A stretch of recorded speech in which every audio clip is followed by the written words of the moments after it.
Now it's time to actually figure out, with a bunch of cast culling on the way, with a lot of cost-cutting measures, no more on-location shoots, is it time to admit that Coronation Street is dying a death because stars are leaving the show and ITV's cash crisis means it won't be on TV in 10 years? Not my words entirely, the words of an article in The Sun we're going to discuss whether Coronation Street, as we know it, is dying. Now, what's this in response to? It's in response to a lot of these characters being phased out. Many of the most popular characters, well, let's say many of the most popular characters, some of the most prominent characters are leaving. Eileen's leaving. Gail Platt left. We've seen less of Ken, Audrey, Rita. We've seen much less of these characters. A lot of stars in and out, back and forth. Spend a lot of time on the show, then we'll spend a lot of time gone. A lot of these characters trying to do more projects outside of the show, like podcasts, like being an influencer as such.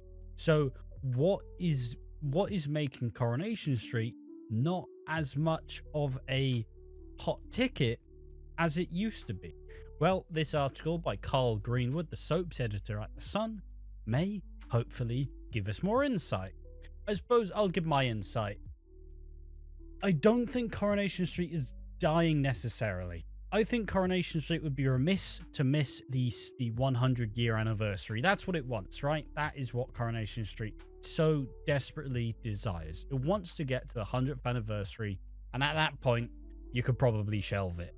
But fundamentally, they want to get to the 100th year anniversary. It's never been done before in soap or in general, really. And they want to keep plunging it, like the show, further into history. But if we take a look, soap production costs are really high. Just like Neighbours. Neighbours had a crazy high budget for the soap, despite being on a failing, not very expensive channel like Channel 5, and obviously shown on UK TV as well. But their shooting costs were they were in the millions. They were ridiculous. And it's a really strange thing because, you know, you're working with a lot of talented people. You have 40, 50, 60, mostly full-time cast members on salary, all being paid a hefty wage fundamentally. So how do you navigate this? But like I said, Neighbours had the worst thing happen to them possible. They got cancelled, and then Amazon, with all their big bucks, came in and went, fuck it, we'll have Neighbours. We'll take Neighbours, why not? And similarly, Hollyoaks has had its own crisis as a whole. So now the Coronation Street fans can feel what us Hollyoaks fans have been feeling for the last period of time, where essentially Hollyoaks had about 100 members of the production team cut, a 20 or so members of cast. The amount of filming they had to do has been cut down to an hour's worth of TV a week, and it's not even on Channel 4 anymore. It's on the streaming.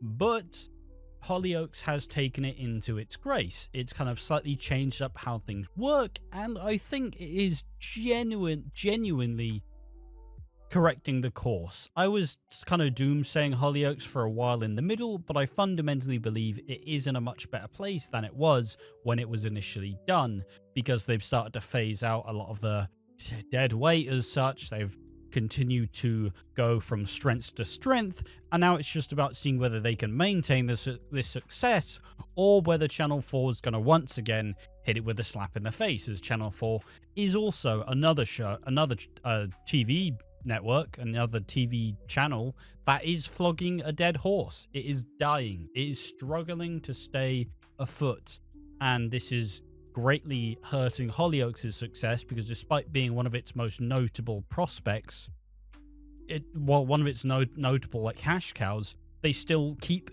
cutting it as much as humanly possible. So once again, it's an awful position to be in. But we've been in this position for long enough. Now it's time for Coronation Street to deal with this. Like I said, I don't think it's dying necessarily, but I think, it's been something I've been saying for a while in terms of soap, where with soaps, because TV as an art form, not as an art form, but as TV as an entertainment product has been gradually, slowly tethered away from being a lot of what the main people's interests are. A lot of people stream stuff, a lot of people watch stuff on YouTube, watch Hello, a lot of people play games, a lot of people go out, a lot of people stay inside, a lot of people read books. TV isn't as popular as it's ever been. It is gradually, year by year, getting less and less engagement because the people who watch TV are either older people or like really young people, I'd argue. But the demographic for TV watchers are going down completely. This is all speculation, by the way. Let's just I like a wave of momentum. It's a wave of momentum, right? But, gradually the shift towards streaming, as everything's being streamed, now it's no longer as convenient for people to just put it on. I'll watch Corrie at 7:30. Nah, I'll just watch it later. You know what I mean?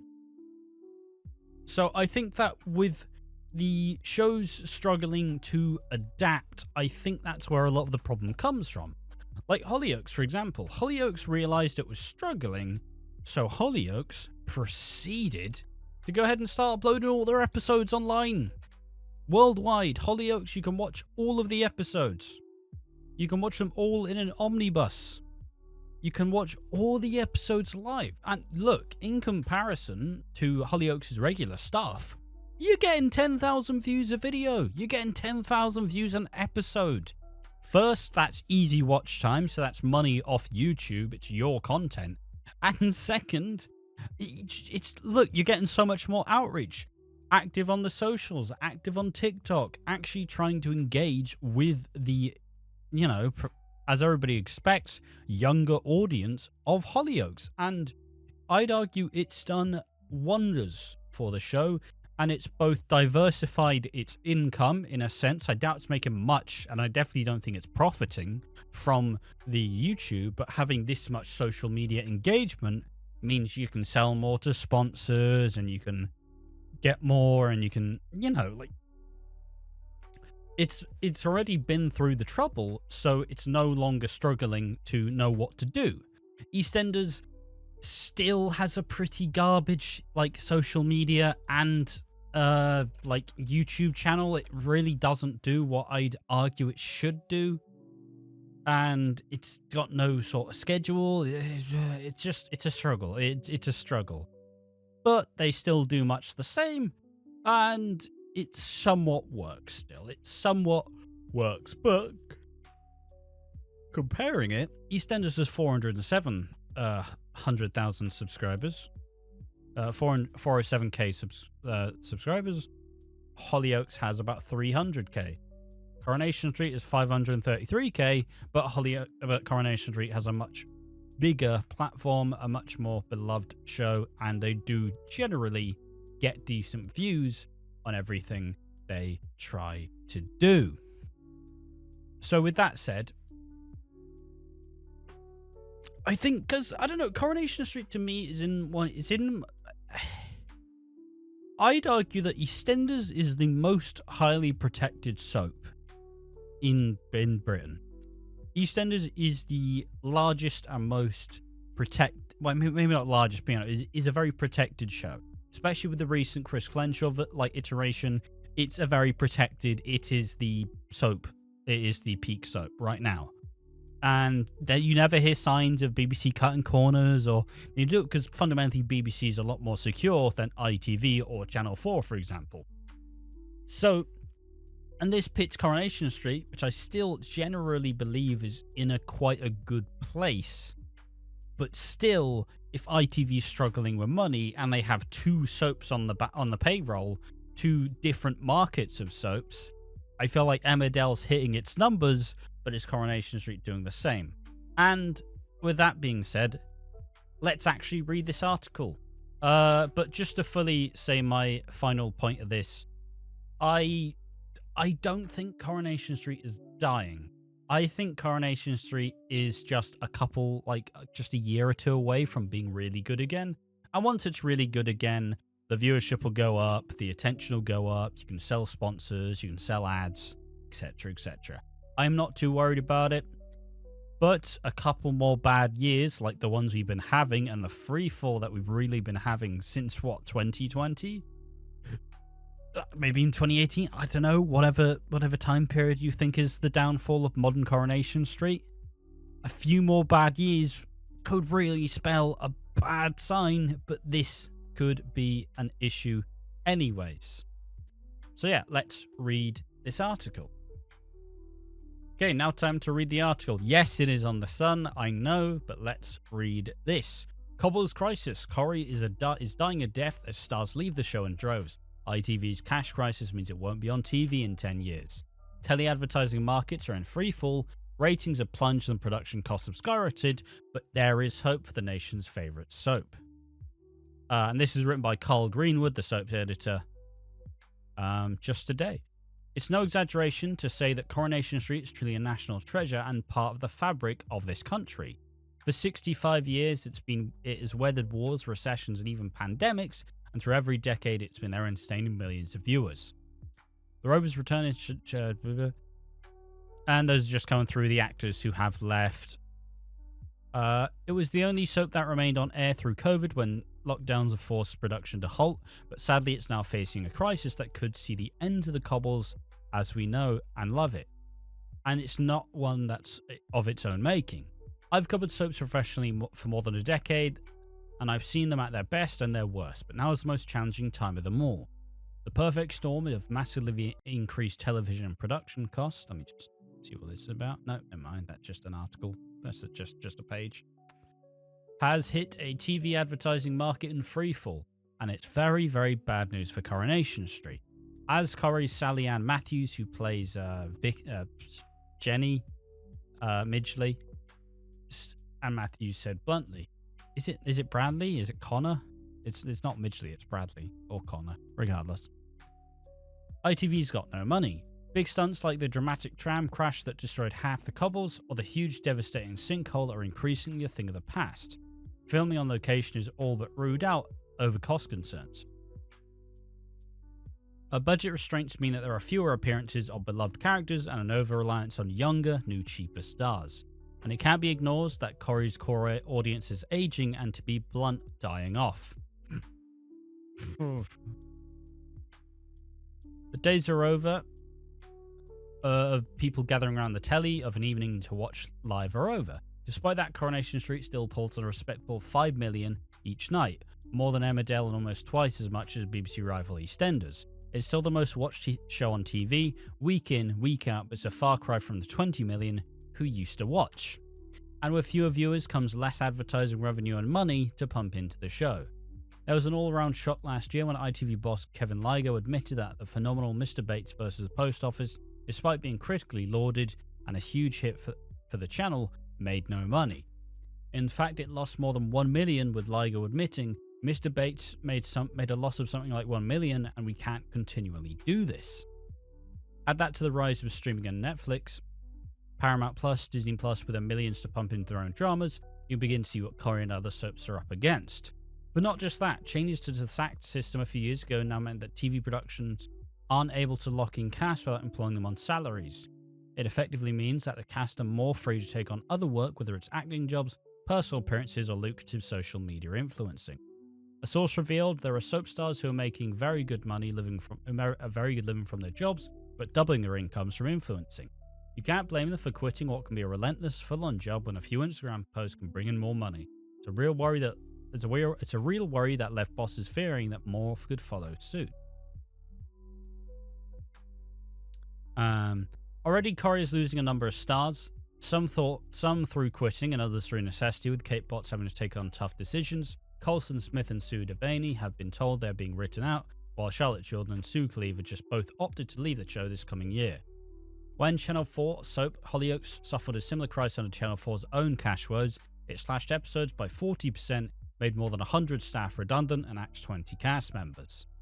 And with the new boss too in Alan Shearer's, the Chester-based soap has actually managed to come out of it stronger, both creatively and financially, and clawed its way back from the brink. Corrie isn't in those dire straits yet, but there are fears that if ITV's cash issues continue, then the decline could speed up and the show won't make it to broadcast anymore. Instead, there are swirling rumours that ITV's future is more with its streaming service ITVX than traditional television. One source said ultimately TV is dying and streaming is the future. Even Corrie will eventually be a streaming show, but that's not a bad thing. It has had so many reinventions over the years that it'll just be another evolution. And with viewers increasingly becoming more active and digitally savvy, they could embrace it on ITVX and see a huge revival. That's not something unprecedented either. When Neighbours was brutally axed in 2022, it looked like the end. The same issues that had been battering Corrie knocked Neighbours out fully. Until that is, Amazon came along with its mountains of money, and now Neighbours is consistently the top 10 most watched shows on Prime is a huge achievement. So for all the talk of a Corrie crisis, don't count it out. There's life in the old cobbles yet. So there we are. I mean, fundamentally, credits to the writer. That was a very good article. Carl Greenwood. Fantastic work, sir. Yeah. So that wraps through a lot of the issues, because ultimately, Coronation Street, despite being the most popular soap and probably the definitive British soap, still manages to have an aging audience and doesn't really have any way to outright monetize their program other than advertising. But unfortunately, even advertising too is kind of scuttling about. It's a thing where it's kind of been the financial winter, really, because everybody's been having a rough year in terms of finances. A lot of things is getting a lot more expensive, the cost of living, and it's a lot harder to afford these things as per. So now, battling high production costs and not being able to have all of these cast members fully on not ironclad, like tight knit, no compete like elsewhere contracts, you're suddenly stuck in a position where you can only do so much. Now, that may have been very doom and gloom, but it essentially says that as much as it may potentially be in a bad place, it's hard to say how long it'll last. It probably, it says it won't be on TV in 10 years, but it still means there's still at least a good 5 to 10 years at least of Coronation Street.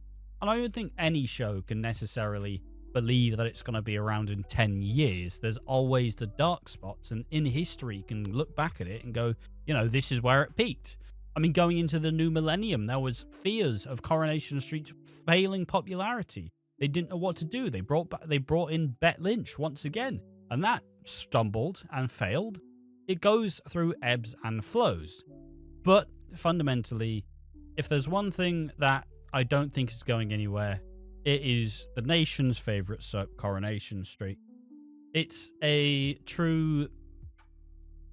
staple. It's a staple of the scene. And I fundamentally don't believe that Coronation Street is dying. I do think we're going to see a much different Coronation Street than we have before. I do think that this new direction has been given a couple more extra standards. I think Kate Brooks has probably been kind of held off a bit, like, yeah, oh, you want to bring these new characters? Yeah, maybe you don't do that. Actually, can you be a bit more brutal this time? We can't really afford the costs. So that's probably why we'll see much less of Ken, much less of Rita, much less of Evelyn, who's also on the way out. So it's a struggle, and it's a struggle in this current form, because soaps used to be a staple of TV when TV only had like 5-6 channels, man. But through time, and as TV slowly falls from grace and is replaced by streaming, that is probably the future. I think Coronation Street's done a great job at trying to embrace it by releasing the episodes early. It's what EastEnders does, and it's what Hollyoaks does. It is a very smart way to make sure that you're catering to all audiences. You still give it its TV time so you can solve all the advertising, but you also release it early on ITVX which means if people don't want to sit down and watch it at 7:30, people can watch it whenever they feel they want. It can be the start of people's day. It can be the end to a lovely evening. And yeah, with all that said, I do think Coronation Street is going to go through a bit of a rough patch, but just like Hollyoaks, I strongly believe it's an institution of soap. It's an institution of TV in the UK, and it may have to go through some teething issues to get there, but I do think they will stave off the issues and come back thicker and faster. But as a soap in general, sometimes you have to go through some worse years in order to come out the other side. Like how, as I've been saying before, Hollyoaks had a pretty rough 2024, but it came out on top, and heading into 2025, the issues that they thought were going to kill the show are slowly getting rendered kind of meaningless and not really a problem anymore.